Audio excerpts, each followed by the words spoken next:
अस्सलाम वालेकुम, नमस्ते, सत श्री अकाल, आदाब। आज की वीडियो में आज हम देखने वाले हैं कि भाई क्या ऐसी टेक्नोलॉजी है भाईजान जिसने दुनिया भर को हैरान कर दिया। भारत की टेक्नोलॉजी, भारत की ऐसी टेक्नोलॉजी जिससे यूएसए भी परेशान है। यूएसए के मतलब आंख के खुले के खुले रह गए, उनके दीदे जो थे कि भाई ये ऐसी कौन सी टेक्नोलॉजी लेके आ रहे हैं। और जो भारत जो है, वैसे अगर आप देखिए, अगर कोई कंट्री, अगर कोई देश चांद के ऊपर चला जाए तो उसके लिए कोई भी ऐसा मतलब वो जो होता है अचीवमेंट जो होती है, उसके लिए कोई भी मतलब मुश्किल नहीं होती, वो कर सकता है। ऐसे ही भारत ने करके दिखाया। तो आज हम देखने वाले हैं भारत की टेक मतलब अपना डिफेंस टेक्नोलॉजी शो इन्होंने की है। अभी मुझे वीडियो का प्रॉपर पता नहीं है, तो वीडियो देखने के बाद ही हमें पता चलेगा। तो वीडियो शुरू करने से पहले चैनल को लाजमी सब्सक्राइब कीजिएगा और ओरिजिनल जो वीडियो का लिंक आपको नीचे मिल जाएगा डिस्क्रिप्शन में। तो वीडियो शुरू करते हैं। टेक्नोलॉजी डेवलप कर रहा है। पब्लिक सेक्टर के साथ साथ अब प्राइवेट सेक्टर के वैज्ञानिक भी मैदान में उतर चुके हैं। यानी कि भारत अब दुगने रफ्तार से आगे बढ़ रहा है। दोस्तों, भारत की बढ़ती हुई टेक्नोलॉजी को देखकर दुनिया सदमे में है। अमेरिका, जापान और रूस जैसे देशों के चेहरे पर हवाइयां छूट रही है। स्पेस एक्स के मालिक एलन मस्क के पैरों तले से जमीन खिसक चुकी है। भारत ने जब से अपनी खुद की टेक्नोलॉजी को विकसित करना शुरू किया है, उसी के बाद से भारत की टेक्नोलॉजी दुर्लभ टेक्नोलॉजी बनती जा रही है। मोदी सरकार भी ज्यादा से ज्यादा पैसा इन्वेस्ट कर रही है ताकि भारतीय वैज्ञानिक ठीक तरह से रिसर्च करके अमेरिका और जापान से भी बेहतर टेक्नोलॉजी को विकसित कर पाएं। दोस्तों, इसी का नतीजा है कि भारत ने रेलवे सेक्टर में एक ऐसी तकनीक को विकसित कर लिया है जिसे विकसित करने के बारे में अमेरिका, जापान और यहां तक कि एलन मस्क सोच ही रहे थे, लेकिन भारत ने उससे पहले इस टेक्नोलॉजी को हासिल कर लिया है।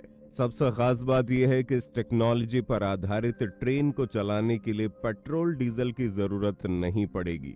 दोस्तों, भारत को खाड़ी देशों से अपने कुल जरूरत का 85% तेल आयात करना पड़ता है। यही कारण है कि खाड़ी देश समय आने पर भारत को आंख दिखाने से बाज नहीं आते, लेकिन अब खाड़ी देशों की दादागिरी पर लगाम लगने जा रही है। दोस्तों, अब पेट्रोल डीजल पर हमारी निर्भरता पूरी तरह से खत्म हो जाएगी। साथ ही पर्यावरण प्रदूषण से भी राहत मिलेगी और तेल इंपोर्ट करने के लिए जो अरबों डॉलर खाड़ी देशों को देना पड़ता था, अब उसे भी नहीं देना पड़ेगा। यानी ये पैसा भारत में रहेगा और भारत के डेवलपमेंट में काम आएगा। दोस्तों, एक तरफ जहां भारत अपने रोड और हाईवे को नेक्स्ट लेवल पर पहुंचाने में जुटा हुआ है, यानी विदेशों से भी बेहतर, वहीं भारत के इंफ्रास्ट्रक्चर और कई मेगा प्रोजेक्ट पर काम जोरों शोरों से चल रहा है। साथ ही साथ भारत में कई हाई स्पीड रेल कॉरिडोर का निर्माण हो रहा है ताकि ज्यादा से ज्यादा स्पीड में ट्रेनें चल सकें, जिसमें Mumbai Ahmedabad high speed rail corridor लगभग पूरा होने की कगार पर पहुंच चुका है। दोस्तों, जिस रफ्तार से भारत में डेवलपमेंट हो रहा है, उस हिसाब से कुछ ही सालों में हम अमेरिका और जापान से भी आगे निकल जाएंगे। भारत का ज्यादा पैसा ट्रांसपोर्ट में चला जाता है, इसीलिए महंगाई आसमान छू रही है, लेकिन अब भारत के इस कदम से बड़ी राहत मिलने वाली है। दरअसल दोस्तों, भारत ने बुलेट ट्रेन से भी पहले एक ऐसी टेक्नोलॉजी को विकसित कर लिया है जो बुलेट ट्रेन से भी 5 गुना स्पीड में चलेगी। कमाल की बात यह है कि इसे भारत ने खुद तैयार किया है, यानी 100% मेड इन इंडिया है। इस टेक्नोलॉजी को देखने के बाद बुलेट ट्रेन को बनाने वाला जापान भी हिल गया है। तो दोस्तों, चलिए जानते हैं कि आखिर इस तकनीक का नाम क्या है और इस तरह की ट्रेन कब तक भारत में चलेगी।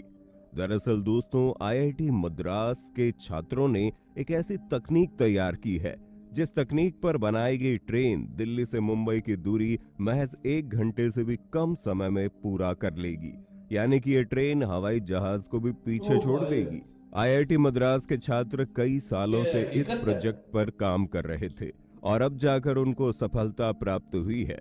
दरअसल दोस्तों, दुनिया की बड़ी बड़ी कंपनियां आज जिस हाइपरलूप तकनीक पर काम कर रही हैं और लाख कोशिश करने के बाद भी उनको ज्यादा सफलता प्राप्त नहीं हो पाई है, आईआईटी मद्रास के छात्रों को इसी तकनीक पर काफी बड़ी सफलता प्राप्त हो चुकी है। ये छात्र जिस प्रोजेक्ट पर काम कर रहे थे उसका नाम था आविष्कार हाइपरलूप। इस प्रोजेक्ट पर करीब 5 अंडर ग्रेजुएट, पोस्ट ग्रेजुएट और पीएचडी वाले छात्र काम कर रहे थे।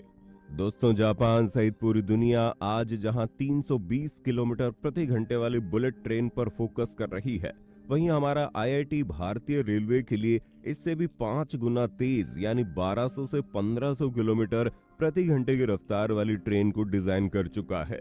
दोस्तों, हाइपरलूप एक ऐसी टेक्नोलॉजी है जो कि रेगुलर व्हीकल से आने वाली 2 महत्वपूर्ण समस्याओं को दूर करती है, जिन समस्याओं की वजह से व्हीकल की स्पीड काफी ज्यादा कम हो जाती है।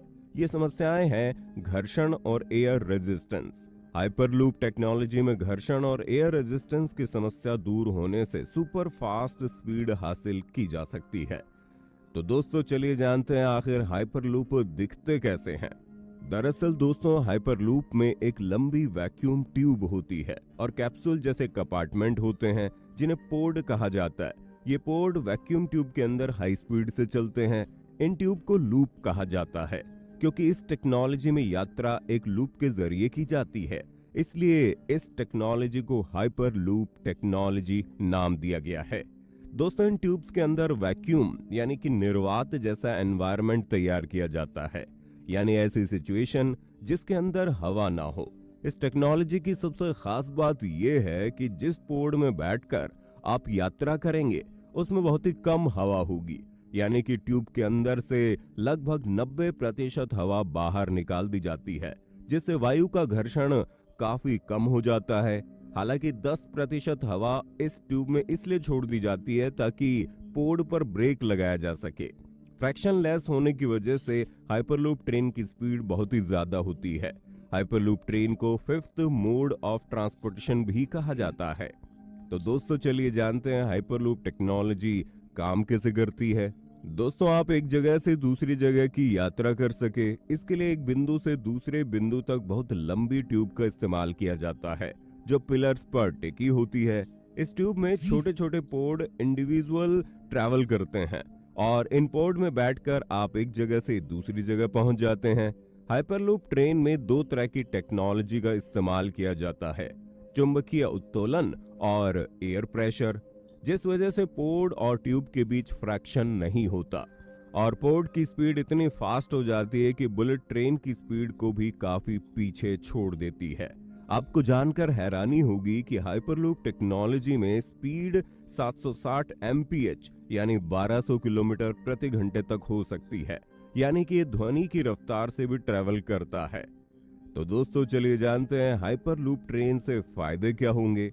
दोस्तों, हाइपरलूप को चलाने के लिए पेट्रोलियम की जरूरत नहीं पड़ेगी, यानी कि पेट्रोल डीजल पर निर्भरता पूरी तरह से खत्म हो जाएगी। इस टेक्नोलॉजी का इस्तेमाल करके खाड़ी देशों को बड़ा सबक सिखाया जा सकता है। यह एनवायरनमेंट फ्रेंडली है, समय की बचत होती है और दुर्घटना के चांसेस भी ना के बराबर होते हैं। आपकी जानकारी के लिए बता दूं कि हाइपरलूप कॉन्सेप्ट को पहली बार टेस्ला के संस्थापक और दुनिया के सबसे अमीर व्यक्ति एलन मस्क ने प्रेजेंट किया था, लेकिन इस टेक्नोलॉजी का सबसे पहले इंप्लीमेंट आईआईटी मद्रास के छात्रों ने करके पूरी दुनिया को चौंका दिया है। अगर हम इसी रफ्तार से आगे बढ़ते रहे तो आने वाले 10 सालों के भीतर ये ट्रेन भारत में चलनी प्रारंभ हो जाएगी। तो दोस्तों, इस वीडियो में फिलहाल के लिए बस इतना ही। वैसे आपको क्या लगता है कि भारत में हाइपरलूप टेक्नोलॉजी सक्सेस हो पाए?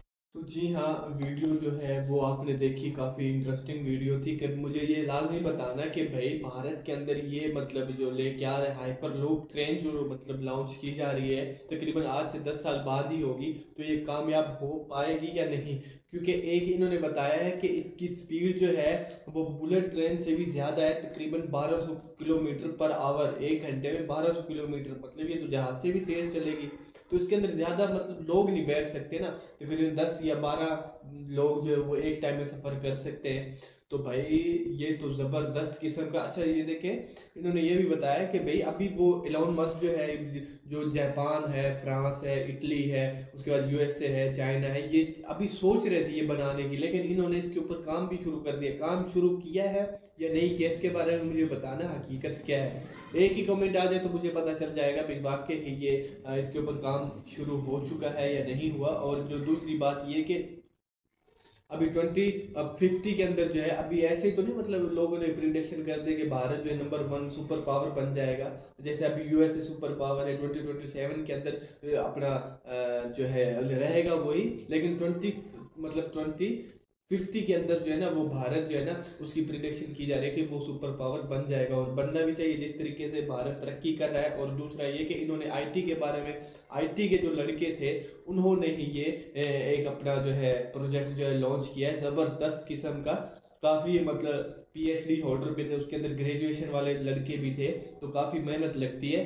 तो इनको कामयाबी मिले, अल्लाह करे कि इनको कामयाबी मिले। और जैसा कि इन्होंने बताया, दूसरा चंद्रयान 1, चंद्रयान 2, चंद्रयान 3 जो है इनका मतलब चंद्रयान 2 जो थे ना 2 मतलब नाकाम हो गए थे। नाकामी के बाद ही आप लोगों को पता है कि कामयाबी मिलती है, कि हो सकता है ये चले, हमारी तो दुआ है।